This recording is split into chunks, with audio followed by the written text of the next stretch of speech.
prefere que eu te chame de Ricardo ou de Caquito? Eu assumi o Ricardo Marcondes como uma postura de um amadurecimento. Sim. De vida. Faz muito sentido.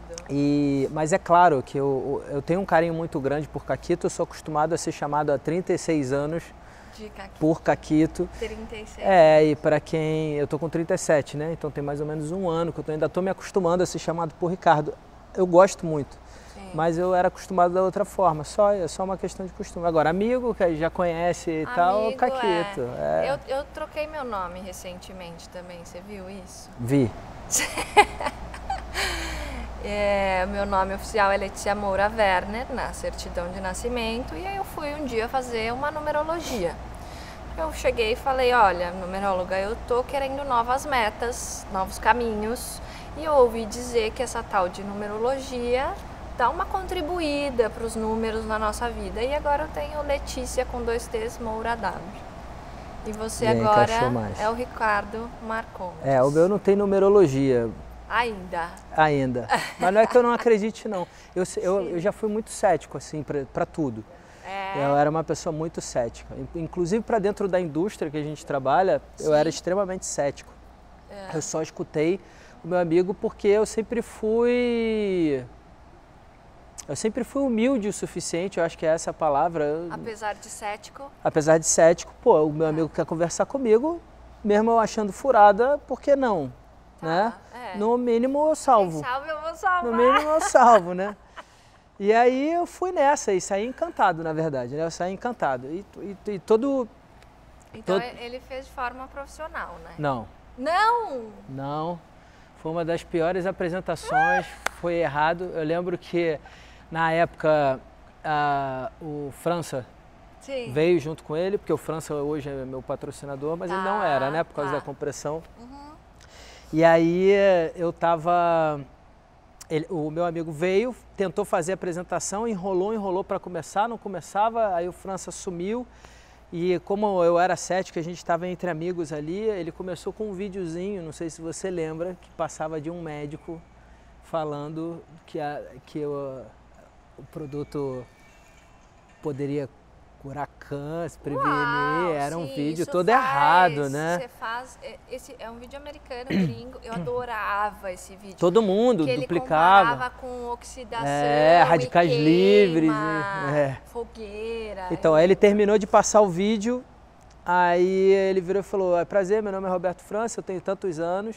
Uhum. Aí a minha ex-mulher na época, né, que eu era casado, ela virou e falou, ufa, achei que você ia falar que tem 100 depois de um vídeo desse. Aí o nego, ele já ficou... Aí virou a piada do século, aí já ficou irritado e tal, mas no final da apresentação, eu entendi os diferenciais, quebrou muito o paradigma da minha cabeça, assim, do que eu enxergava, mas eu não entendi metade, assim, eu só entendi que era uma coisa possível, que dava para ganhar dinheiro e tal. O que você acha que fez você ir, porque pelo que você está falando, apesar de cético, você foi com o coração aberto? Sim, eu fui lá escutar o meu amigo. Porque era teu amigo? Em consideração a amizade que vocês tinham? Eu estava num momento de vida frágil. Tá. A minha empresa, ela estava quebrando. Sim. E eu sabia que ia dar eu tinha uma indústria, né? E aí eu sabia que aquilo ia dar um estouro mais cedo ou mais tarde. Eu estava buscando alguma coisa. Então isso também abriu um pouco a minha percepção para escutar ele, obviamente. Tá. Mas eu ia escutar de qualquer forma, porque eu nunca me negaria a escutar um amigo. Nunca. Eu nunca fiz isso na minha vida, nem nunca vou fazer. E aí eu estava num momento crítico, porque a minha empresa ia quebrar, eu ainda estava tudo bem, mas eu sabia que ia dar M. Que no final das contas, isso é pouco comum, né? Hoje em dia nada quebra, tá tudo prospera. Bem. Metas, o que atingidas, vamos dobrá-las. Ninguém desempregado, né? Não, tá, entendi. E isso foi em 2012. A minha data de cadastro é 10 de julho. E foi uma semana antes. Foram 4 dias antes disso. Tá. Mais ou menos, porque eu cadastrei numa quarta e eu vi no sábado. Tá, entendi. 4 dias. Aí você foi pra casa pensar... No domingo, eles foram lá em casa para fazer o fechamento comigo. tirar suas dúvidas. Eu já tinha decidido entrar, só que aí a minha ex-mulher foi procurar na internet e viu um monte de merda. Ah, não, isso é falcatrua, não sei o quê. Aí eu falei, cara, então tá, então a gente não entra. Cara, a internet é uma coisa louca, né? Muito louca, porque você não tem filtro de... Aceita tudo. E aí você vai fazer... Quando eu vou fazer uma busca na internet, eu falo, Deus, coloque as informações certas na minha frente, assim, ó, porque vem tudo, né? Pô, não, até porque hoje a gente vive isso, né? O fake news. Hoje é o tempo todo vindo de tudo quanto é lado, as pessoas duplicam, não verificam. Eu sou muito chato com isso, né? Tá. Hoje eu sou muito chato com isso. É verdade. Hoje eu sou muito chato. Às vezes vem alguém que duplica alguma coisa, eu sou o cara chato do Instagram. Tá. Então eu vejo algum distribuidor duplicando uma informação que está errada, eu falo, cara, isso está errado, não faz isso.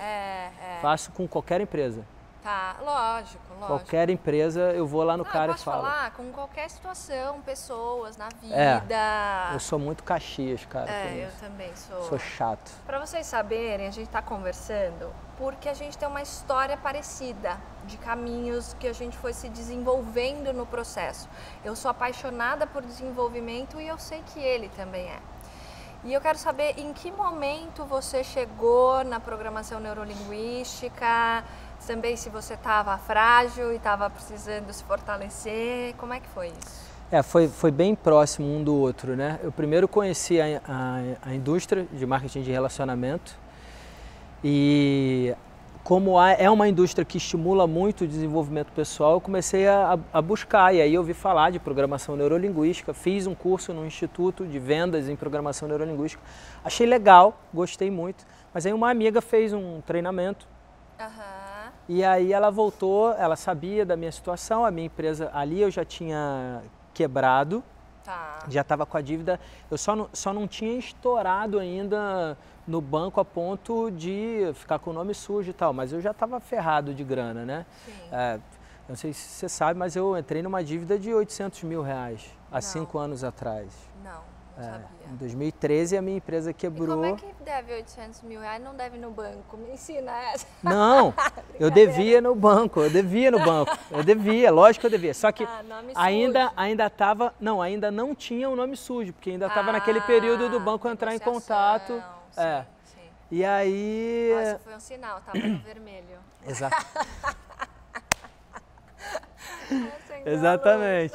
E aí a minha amiga fez e ela falou, cara, você tem que fazer, vai te ajudar. E eu lembro que na época, porra, eu já sabia, 800 mil de dívida. Aí a minha amiga veio e falou, cara, você e a sua... Na época eu ainda estava casado e aí ela foi fazer o primeiro, eu parcelei em 6 vezes no cheque, nem sabia como é que eu ia pagar, o que é... Né? 800 mil, 808, a mesma coisa. Daria a mesma coisa. Aí ela foi fazer, quando ela voltou, ela falou, a gente vai fazer os 2 treinamentos, você vai fazer o próximo e vai... Cara, não tem dinheiro, você sabe. Falei pra minha ex-mulher, aí ela falou, não, é isso que vai ajudar a gente a sair do nosso buraco. Aí eu simplesmente acreditei e falei, eu não sabia o que eu podia fazer da minha vida para sair do buraco. Eu não tinha como investir em novos negócios, eu não conseguiria um angel, porque ele nunca iria... investir. Para pagar dívida não existe. Exatamente. Meu amor. E aí eu falei, cara, então vamos embora. Então foi o marketing de relacionamento com a programação neurolinguística. Aí eu me apaixonei, né? Me apaixonei, saí de lá, assim, alucinado, e que eu fiz o treinamento vivencial e eu falei, cara, todo mundo tinha que passar aqui, todo mundo tinha que conhecer essa experiência. Né? E eu comecei a duplicar isso muito fortemente, assim. E aí acabou que eu fui me desenvolvendo e tal, aí me chamaram para trabalhar com eles. Aí eu nem pensava, nem passava pela minha cabeça trabalhar com isso. Mas aí foi paixão à primeira vista, eu aceitei o convite e o desafio e fui embora. Em 2012, mais ou menos, eu conheci a indústria em 2010. E aí, em 2012, um distribuidor, um amigo nosso de trabalho, chegou para mim e falou assim, Lê, olha, eu tô com algumas questões que eu tô tendo dificuldade para lidar com as pessoas. Eu preciso, sei lá, se eu tenho problema de ego, essas coisas aí que as pessoas falam, eu preciso me desenvolver, o que eu faço? Aí eu falei para ele, olha, tem um treinamento que o pessoal faz que é muito legal. Eu não fiz ainda, mas é muito legal, com certeza vai ser uma ferramenta para você. Aí o cara da empresa lá em São Paulo, né, porque o Ricardo é daqui do Rio, falou assim, olha, Lê, você pode até falar para ele ir, mas você precisa ir antes. É bom, né? Nunca é pra gente, no né? No caso, é bom para você. Não, você quer patrocinar, você precisa se cadastrar primeiro, entendeu? Mais ou menos por aí. Adquirir o combo inicial apropriado, enfim. E aí eu falei, beleza, quando é que tem? Isso era uma terça, na sexta-feira eu já entrei pro treinamento. E aí também minha história com a programação neurolinguística tem 5 anos, eu fui fazer o practitioner, fiz o master 2 vezes, pra mim tem que fazer uma vez por ano, porque é maravilhoso. Agora eu quero saber como é que você formatou o 4 Crenças? Na verdade, o 4 Crenças ele veio de um... Sou apaixonada por esse trabalho que ele se criou e desenvolveu. O treinamento 4 Crenças ele veio por uma pesquisa minha para trabalhar as minhas 4 crenças. Porque foi no momento de transição das empresas, que eu não conhecia a empresa que estava vindo. Eu falei, cara, quem é? E eu não estava conseguindo agir. Porque para mim é incongruente vender uma ideia se eu não estou comprando ela ainda. Sim. Eu não consigo fazer, eu travo, eu literalmente travo. Se não tem congruência para mim, eu travo. Ou então gagueja, né? Aquela coisa toda. Eu não consigo falar com a pessoa, vender uma ideia que eu não esteja comprando. Não consigo fazer, simplesmente isso. Não tem verdade. Não... Aí eu travo, eu não falo, não faço. E aí eu comecei a estudar. E aí quando eu comecei a estudar, eu comecei a ver um monte de informação que eu falei, cara, provavelmente muita gente está passando pelo mesmo processo que eu. Então eu preciso montar isso. Então esse treinamento ele foi montando de acordo com as minhas pesquisas e estudos. Principalmente as 3 primeiras, né? A indústria, sobre a empresa e sobre os produtos. Porque a crença em você mesmo, que é a última crença e a principal que eu acredito, né? Para ser trabalhado, que tem a maior dificuldade, essa é uma área que eu já conhecia por conta da programação neurolinguística. Agora, as outras não. Aí eu comecei a estudar. Só que cada vez que eu estudava, eu achava mais alguma coisa. Então, o primeiro treinamento... No fake news. No fake news, O primeiro treinamento que eu fiz, ele tinha 1 hora. Só que conforme eu ia pesquisando e aprofundando mais as pesquisas, eu ia acrescentando. Hoje ele tem um formato de mais ou menos 8 horas. Uau! Então, onde metade do treinamento eu falo sobre a crença em você mesmo, mas a outra metade eu passo dados, números da indústria e tal. Que é bem técnico, né? A 1, 2 e 3 é bem técnica a história.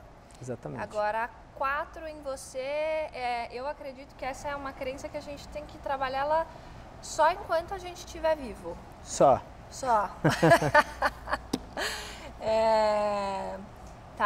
E aí, então conta um pouquinho mais sobre a crença 1, crença na indústria. A crença na indústria. A crença na indústria, ela vem para... Isso assim, a gente está conversando com você que já vive essa indústria, e você que nem sabe o que é essa indústria, e você que tá namorando, tá flertando, tá pensando. Eu falo, esse treinamento ele não é bom para distribuidor em si, para quem já está envolvido, ele é bom para todo mundo, porque ali você vai se embebedar, vamos chamar assim, de muita informação. E a melhor forma de você tomar uma decisão na sua vida é quando você está embebido de informação suficiente para te dar mais certeza e avaliar melhor o risco para se investir ou não num negócio. Então a indústria, o que eu mostro na indústria? Eu conto a história das vendas diretas, como ela surgiu desde o princípio, sabe? A primeira empresa é de 1855. Sabe, então... Peraí, 1855 é capaz que os nossos bisavós tenham feito. Se bobear, né? Era venda direta ali, né? Venda direta. Era venda de livro e tal. Aí eu conto a história de empresas, de grandes players, né? Como a Avon, por exemplo.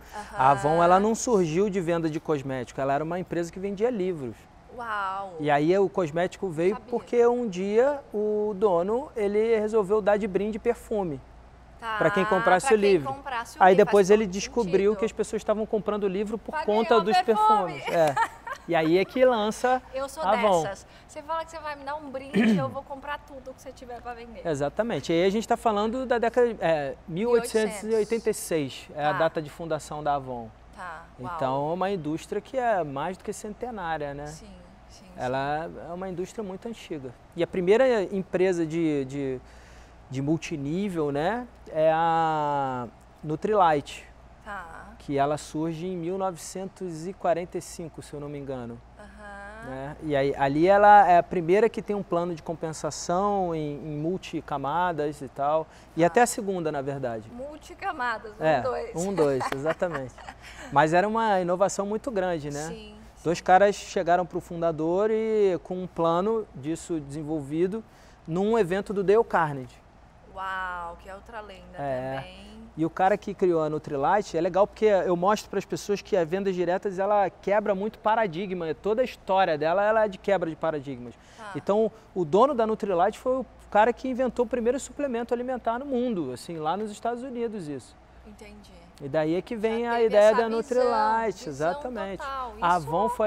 A Avon em 1886. Peraí. A gente aqui, 2018, achando que tem visão. O cara lá em 1800... A Avon foi a primeira empresa a ingressar mulheres para o mercado de trabalho. Isso 34 anos antes delas terem direito a voto nos Estados Unidos. Uau, eu não sabia disso. Então também, outra quebra de paradigma. Sim, então é uma indústria que ela costuma estar à frente do mercado, em termos de lançamento de produto, em termos de como se trabalha e funciona. E o multinível é isso, pessoas hoje questionando e o negócio é completamente legalizado e é meritocrático, é democrático e financeiramente é o mais responsável para você investir e começar.